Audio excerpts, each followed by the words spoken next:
नमो नमः विद्यार्थियों, आज हम पढ़ रहे हैं बीए पार्ट फर्स्ट में कालिदास विरचित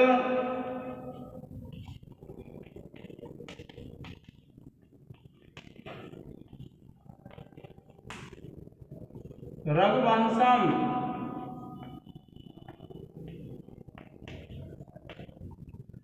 कालिदास विरचित रघुवंशम और इस रघुवंश का पढ़ रहे हम विद्यार्थियों प्रथम सर्ग।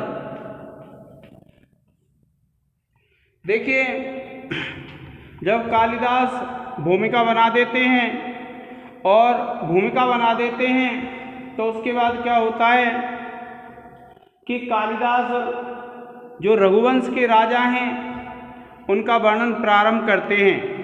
और रघुवंश के राजाओं का वर्णन प्रारंभ करते हैं तो क्या कहते हैं कि यथा विधि होत अग्निनाम कामार्चित अर्थिताम यथा अपराध दंडानाम यथा काल प्रबोधिनाम। क्या कहते हैं? यथा विधि होता अग्निनाम, कि यथा विधि जैसी विधि होती है, जैसा नियम बताया गया है उसके अनुसार जो आहुति देते हैं अग्नि में, यथा काम अर्चितार्थिनाम, और यथा काम जैसी इच्छा होती है उसके अनुसार जो याचक होते हैं उनको दान आदि देने वाले, यथा अपराध दंडानाम, और जैसा अपराध होता है उसके अनुसार जो दंड देने वाले होते हैं, और यथा काल प्रबोधिनाम, और जैसा समय होता है उसके अनुसार ही जो जागने वाले होते हैं। ऐसे रघुवंश के राजाओं का, ऐसे रघु के वंश का मैं वर्णन करूँगा। क्या कहता है कवि विद्यार्थियों? कवि ये कहता है, देखिए कि रघुवंशी लोग विधिवत अग्नि से हवन करते थे और याचकों की इच्छा के अनुसार उन्हें धन देकर पूजते थे। वे अपराध के अनुसार दंड देते थे और उचित समय पर जागते थे, अर्थात समुचित समय पर ही कार्य करने के लिए जागरूक रहते थे। ऐसे उन रघुवंश के राजाओं का मैं वर्णन करूँगा। यथा विधि होत अग्निनाम, जो विधि के अनुसार, जो नियम के अनुसार यज्ञ हवन आदि करते थे। यथा कामार्चितार्थिनाम, जैसी इच्छा होती थी उसी प्रकार से जो याचकों को धन आदि का दान देते थे। यथा अपराध दंडानाम, जिस व्यक्ति का जैसा अपराध होता था उसको वैसा ही दंड देते थे। यथा काल प्रबोधिनाम, और जैसा समय होता था उसके अनुसार ही जो जागने वाले थे। ऐसे उन रघुवंश के राजाओं का मैं वर्णन करूँगा, क्योंकि यज्ञ हवन आदि राजा करते हैं। जो याचक हैं, अगर भिक्षा मांगने कोई आ जाता है तो उसको उसी प्रकार से जो भिक्षा देते हैं, जैसे कौश के शिष्य,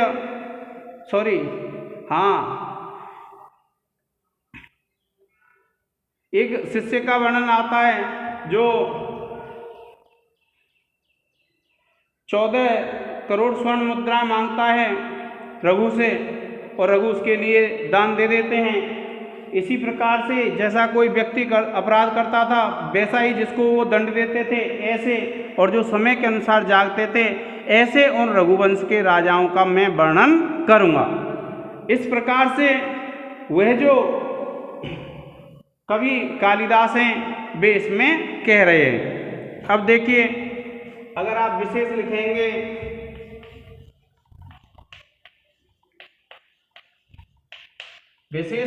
तो विद्यार्थी इसमें आप एक तो लिखेंगे इस पद्य में अनुष्टुप छंद है। दूसरा लिख देंगे विद्यार्थियों, इस पद्य में अनुप्रास अलंकार है।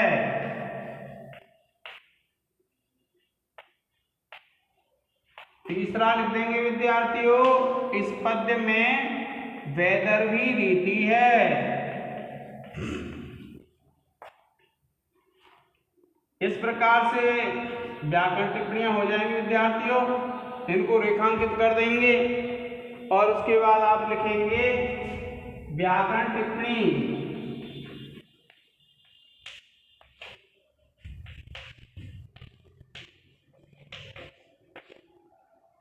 देखिए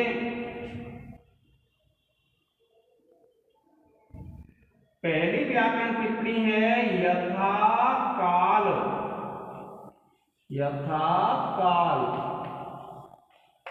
आप लिखेंगे कालम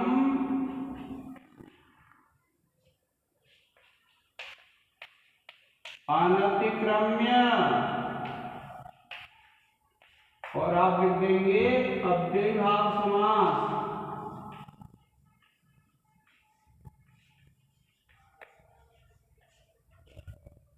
और उसके बाद देखिए दूसरा है यथा विधि। आप लिखेंगे विधिम अनतिक्रम्य, और इसमें भी हो जाएगा अव्ययीभाव समास।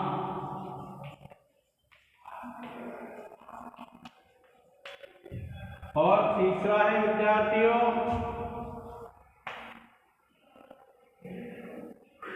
यथा अपराध।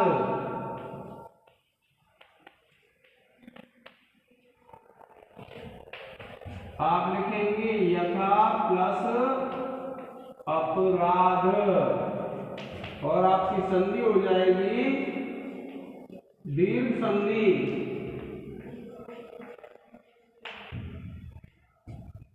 और इसके बाद चौथा है विद्यार्थियों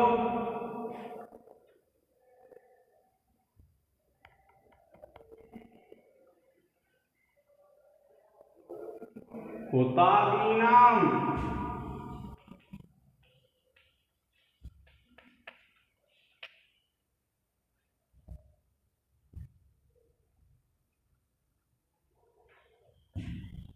आप लिखेंगे अगली शब्द षष्ठी विभक्ति बहुवचन। इसके बाद पांचवा लिखेंगे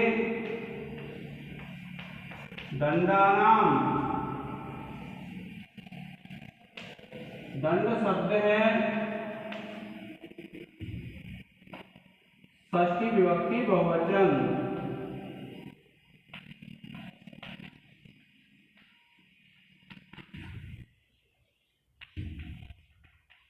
बहुवचन। देखिए विद्यार्थियों आप इसका एक स्क्रीनशॉट ले लें।